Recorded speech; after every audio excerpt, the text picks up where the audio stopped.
So I grew up Unitarian Universalist. In 1984, before I would have been old enough to register it or understand its meaning, the member congregations of the Unitarian Universalist Association voted to adopt the 7 principles largely as we know them today. I won't quiz you by asking you to shout them out. They are hard to remember in full, honestly, even for ministers. So we'll put them on the screen, and I will also read them aloud to you. In agreeing to the 7 principles, the member congregations agree to the following statements. We covenant to affirm and promote the inherent worth and dignity of every person. We covenant to affirm and promote justice, equity, and compassion in human relations. We covenant to affirm and promote acceptance of one another and encouragement to spiritual growth in our congregations. We covenant to affirm and promote a free and responsible search for truth and meaning. We covenant to affirm and promote the right of conscience and the use of the democratic process within our congregations and in society at large. We covenant to affirm and promote the goal of world community with peace, liberty, and justice for all. We covenant to affirm and promote respect for the interdependent web of all existence of which we are a part. And now, of course, there is a proposed 8th principle that reads, we covenant to affirm and promote journeying towards spiritual wholeness by working to build a diverse, multicultural, beloved community by our actions that accountably dismantle racism and other oppressions in ourselves and our institutions. The first 7 principles are the principles I grew up on, the ones I would repeat. To be honest, as a young person, I usually only remembered 1, 4, and 7. To try to explain to folks what this thing was that I was doing on Sundays, and later what this thing was that I was choosing to devote my career to. The principles, like any set of beliefs or ideas, can become like dogma, repeated as though they are the be-all, end-all, unchanging word of someone to which we must adhere. We can come to see them as fixed, but indeed they are not, and they were never meant to be. We recognize in our shared tradition that very little is fixed. Everything moves through seasons of living, and each new day brings new understanding to integrate. And to make an idol out of anything, even progressive and liberal values, is to deny the constancy of change. The principles were meant to be revisited much more frequently than they have been. Just as a congregation revisits its mission, its covenant, its governance structure, so too, as a religious tradition, we committed long ago to revisiting our shared values lest they become golden calves. Do you remember that story, right? The one where Moses goes out to receive the 10 commandments from God, and the Israelites get a little bit nervous, and they ask Aaron to make a god for them because they're not so sure about that God up on that mountain. And Aaron collects the gold from them, and according to what he says later, he throws it in the fire and out pops a golden calf. Bull worship was not uncommon among the Israelites' contemporaries. And when God tells Moses about what folks are getting up to back at the camp, God says they're all going to be punished, destroyed, because they have turned away from this God that they had made a covenant with. But Moses convinces God to be merciful, and God decides not to enact one of those awful punishments we read about, and instead lets Moses go back to deal with the people, and Moses is mad. But so we use this term, even now, to mean a false idol, a false image of what matters the most. Unitarian Universalists and our forebears have, at times more or less successfully, tried to be vigilant against false idols, clinging to our reason and our science and what we know to be true. But just as any individual or institution is, we have always also been at risk of clinging too tightly to what we have created, making our systems and structures and even our words into golden calves. And so with that in mind, and with the deep awareness of the need that generated the proposed eighth principle, a commission was tasked with rewriting Article 2, the article of the Unitarian Universalist bylaws in which are found the 7 principles and the 6 sources. Recently, as you may have read in one of the Wednesday emails, you reading your Wednesday emails? The commission put forward a draft of a proposed new Article 2. It's very different and yet somehow very similar, which is not altogether shocking because the heart of who we are didn't change when the commission started working. So now on your screen, you'll see part of what is being newly proposed.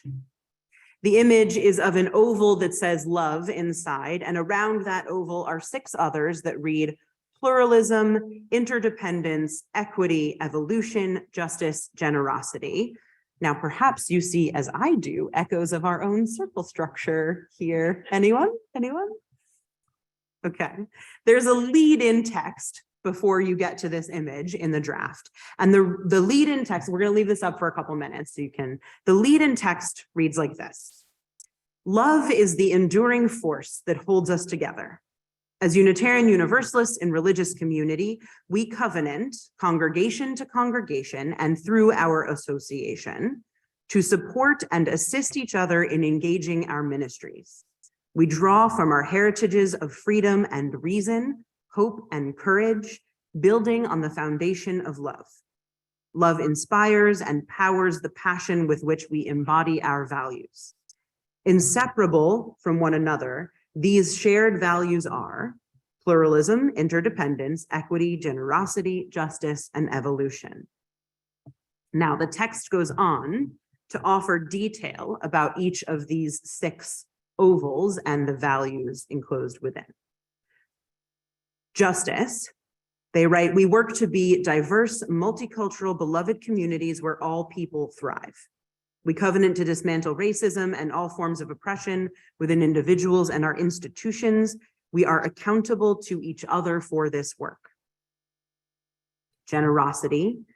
We cultivate a spirit of gratitude and hope. We covenant to freely share our faith, presence, and resources.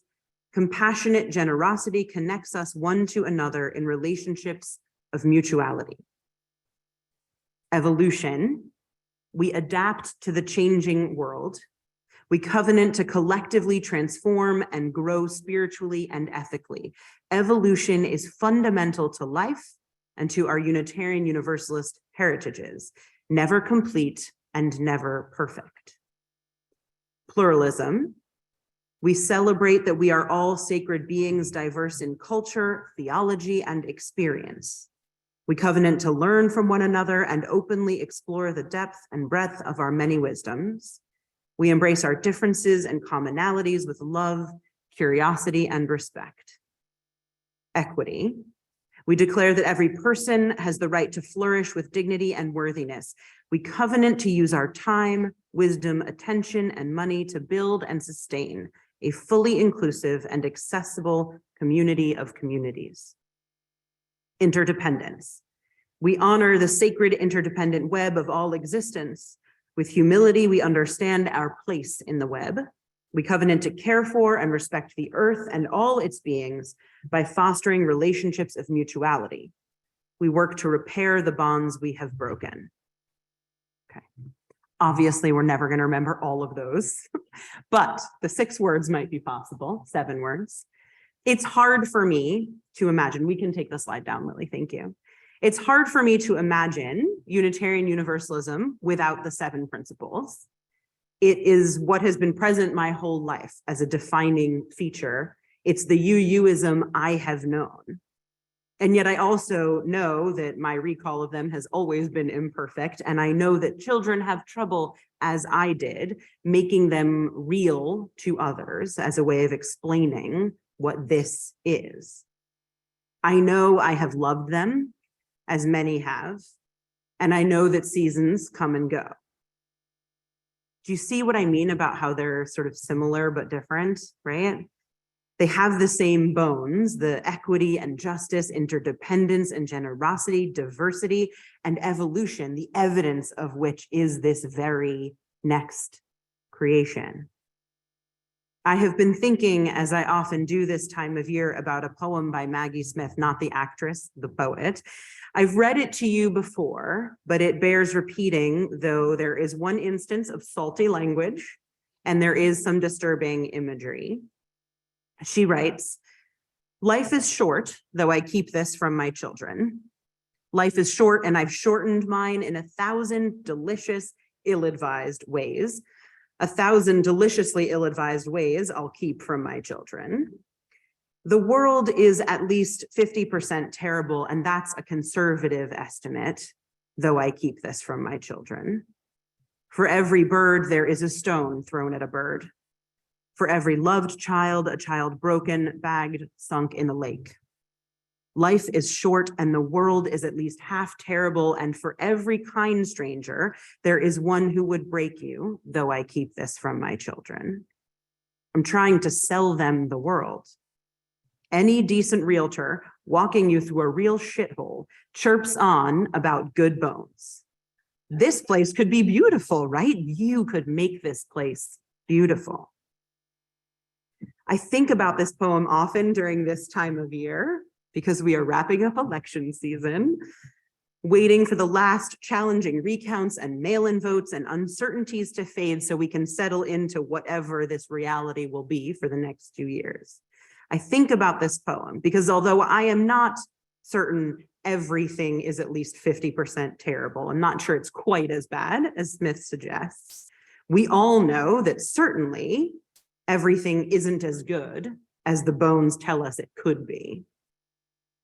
The threats to abortion and the autonomy of anyone with a uterus and the medical professionals who treat them, the threats to our beloved LGBTQ siblings, the threats to the democratic process and to the valued voices of our beloved siblings of color, the threats to those who already suffer at the hands of capitalism run amok and a wealth gap that is truly stunning in its inequity. I could go on, but we're like on the same page, right? So I won't. Very little of what is happening now lives up to the inherent promise of the bones of this democratic free nation that had the foresight to put the pursuit of happiness as an inalienable right. Election season is, for so many of us, a time of anxiety and worry and struggle.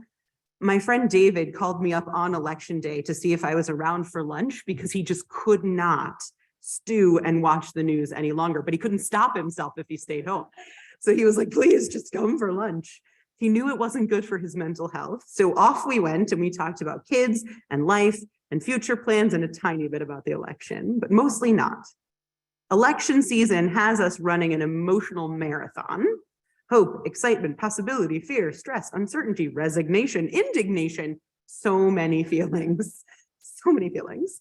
And here we are, not quite a week later, and still we have to wait. We have to wait to find out who turned up, who was voted out, who is now in.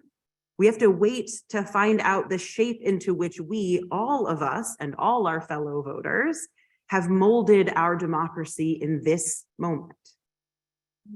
For all the predictions, the Senate has remained in Democratic control.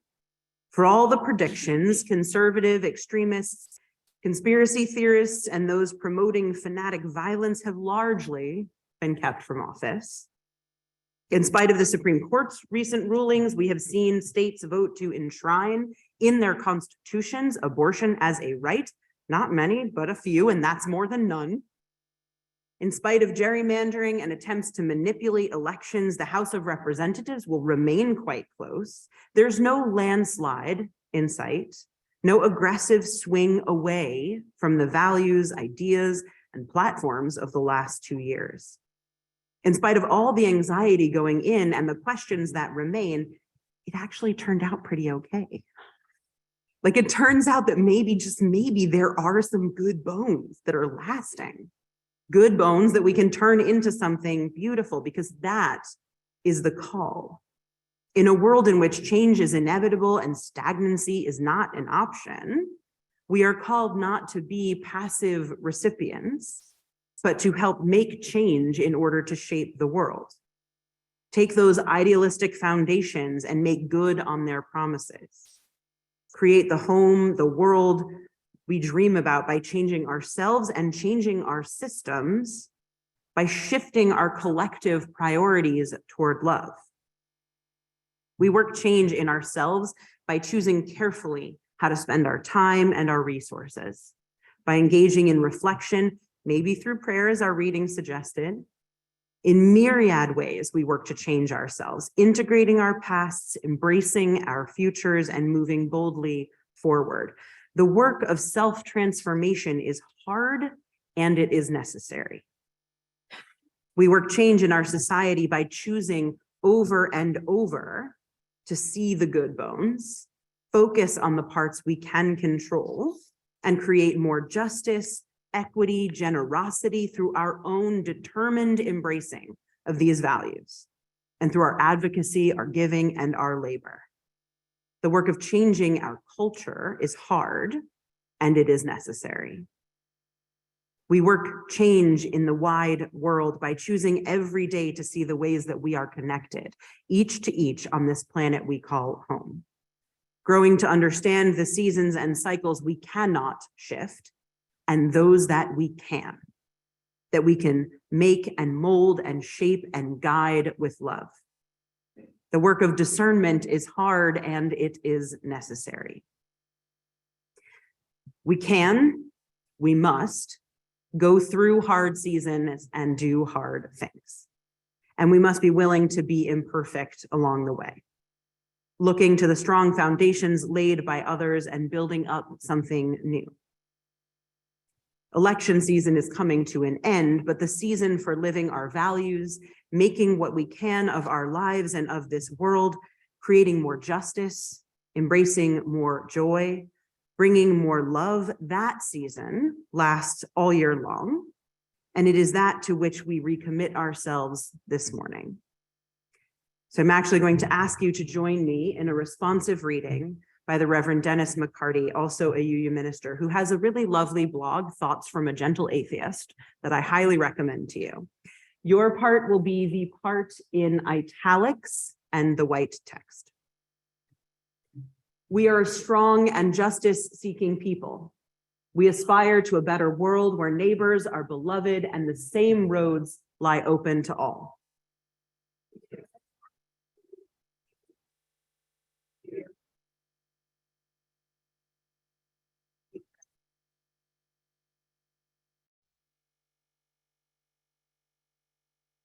Even in such aspiration, though, we understand that this is work which will prove neither easy nor comfortable.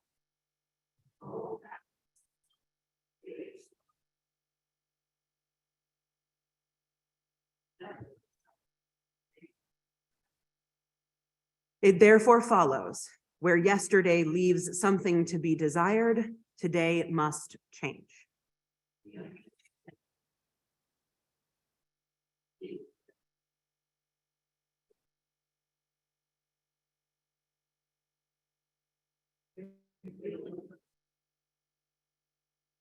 Old set ways lead down a road that's paved and smooth.